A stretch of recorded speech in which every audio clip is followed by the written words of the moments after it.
सोचा कि 40,000 मिल रहे हैं, हम ग्रुप खोल देते हैं। हमारे यहाँ सेब बहुत होते हैं और हम ऑर्गेनिक खेती करते हैं।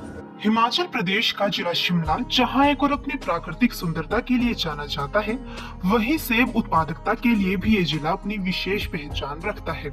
सेब की विभिन्न किस्में बाजार में उपलब्ध रहती है और सेब से जुड़े अनेकों उत्पादों का आपने कभी ना कभी जीवन में आनंद लिया ही होगा। लेकिन आप में से बहुत कम ऐसे लोग होंगे जिन्होंने कभी सेब की बर्फी का स्वाद चखा होगा।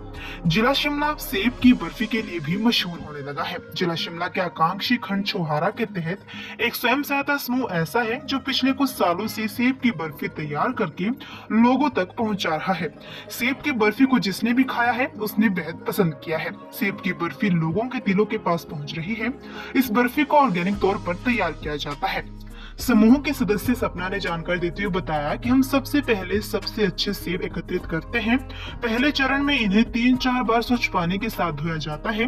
दूसरे चरण में सेब से पल्प निकाला जाता है। पल्प निकालने के बाद काफी देर तक पकाया जाता है। इसके बाद ड्राई फ्रूट मिलाए जाते हैं। फिर पल्प और ड्राई फ्रूट दोनों को पकाया जाता है। काफी देर तक पकाने के बाद जब रंग गहरा भूरा हो जाता है तो फिर पकाना बंद कर दिया जाता है। इसके बाद इसके प्लेट में 3 से 4 दिनों तक रख दिया जाता है। फिर सेब की बर्फी बनकर तैयार हो जाती है। इसके तुरंत बाद छोटे छोटे पीस में काटकर डिब्बे में पैकिंग की जाती है। मेरा नाम हमारे ग्रुप का नाम जयदीप है। हम एप्पल साइडर विनेगर बनाते हैं, बर्फी बनाते हैं और बहुत सारे प्रोडक्ट बनाते हैं एप्पल की। जैसे कि बर्फी होगी, हम बर्फी कैसे बनाते हैं, पहले हम सेब धोते हैं, क्रश करते हैं, फिर उसका पल्प निकालते हैं, फिर जाके उससे फिर से पकाते हैं, फिर अपने ड्राई फ्रूट्स बनाते हैं, सब कुछ ऐड कर देते हैं, फिर उसको अच्छे से पकाते हैं और उसका भी ग्यासी तक ले जाते हैं और फिर उसको मतलब एक प्लेट में रख के उसको ऑयल लगा के रख देते हैं 2-4 दिन के लिए। फिर उसको पैक कर लेते हैं। वो हमारी 1-2 हाफ पीस काट के पैक कर देते हैं। 1-2 साल तक वो हमारी वैसी रहती है, उसमें कोई फंगस नहीं आती, अच्छे से रहती है। स्वयं सहायता समूह के अनुसार वो पिछले 3 सालों से सेब की बर्फी बना रहे हैं। ये बर्फी 1 साल तक बिना फंगस के रहती है और बिल्कुल भी खराब नहीं होती है, जबकि इसका स्वाद एकदम ताजा ही रहता है। इसकी डिमांड अब बढ़नी शुरू हो गई है।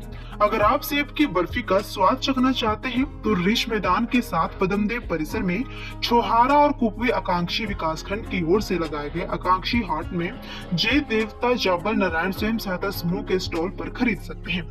इसका एक डिब्बा 325 रुपए का बेचा जा रहा है। वहीं अगर ऑनलाइन भी सेब की बर्फी मंगवानी हो तो समूह ऑनलाइन भी डिलीवरी भिजवा देता है। सेब की बर्फी तैयार करने वाले स्वयं सहायता समूह का सफर काफी प्रेरणादायक है।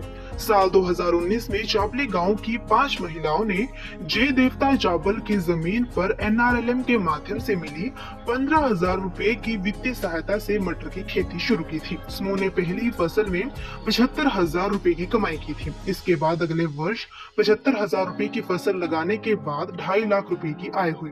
फिर समूह ने 30,000 रुपए जय देवता जाबल के मंदिर में दे दी और खेती करना बंद कर दिया।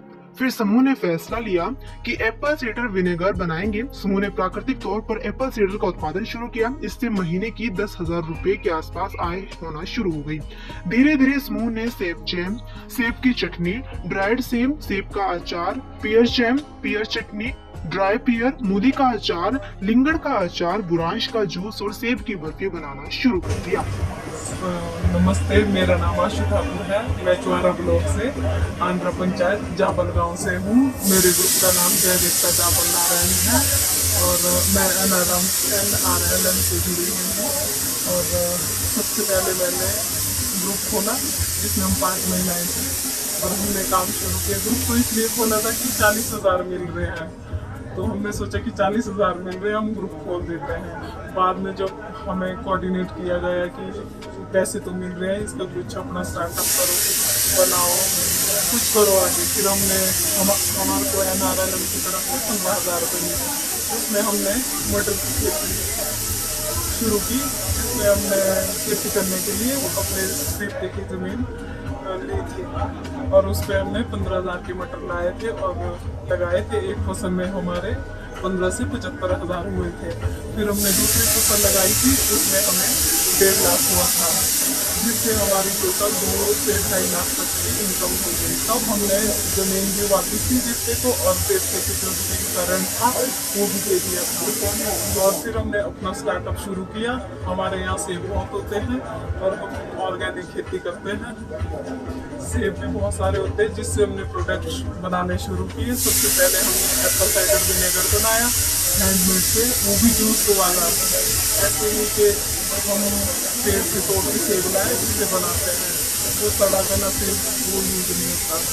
और उसके बाद हमने एप्पल बर्फी बनाई, फिर एप्पल का जैम बनाया, चटनी बनाई, मुरब्बा भी बनाया था और एप्पल का अचार भी बनाया था और जूस भी बनाया था। फ्लेवर जिसमें ना चीनी ऐड है ना कोई केमिकल ऐड है। मेरे प्रोडक्ट जो भी बनते हैं इसमें ना केमिकल ऐड है ना प्रिजर्वेटिव ऐड है, पास्चराइज करके बनाती हूँ। और जो मेरी बर्फी देती है एप्पल बर्फी, ये हमारे कुल्लू में भी सेल होती है। कुल्लू से मेरे को पर मंथ 25,000 आते हैं और कामधेनु ब्यास में भी जाती है, बर्फी भी जाती है, एप्पल साइडर विनेगर जैम वगैरह भी जाते हैं और ऑनलाइन भी जाते हैं। ऑनलाइन मेरा पर मंथ 10 से 20,000 तक हो जाता है किलो। समूह की प्रधान आशु ठाकुर ने जानकारी देते हुए बताया कि सेब की बर्फी की मांग काफी बढ़ रही है। हर महीने करीब 25,000 रुपए की बर्फी कुल्लू जिला में भेजी जाती है। इसके अलावा कामधेनु में भी भेजी जाती है। स्थानीय स्तर पर भी हम सेब की बर्फी बेच रहे हैं। सेब की बर्फी बनाने में काफी मेहनत लगती है।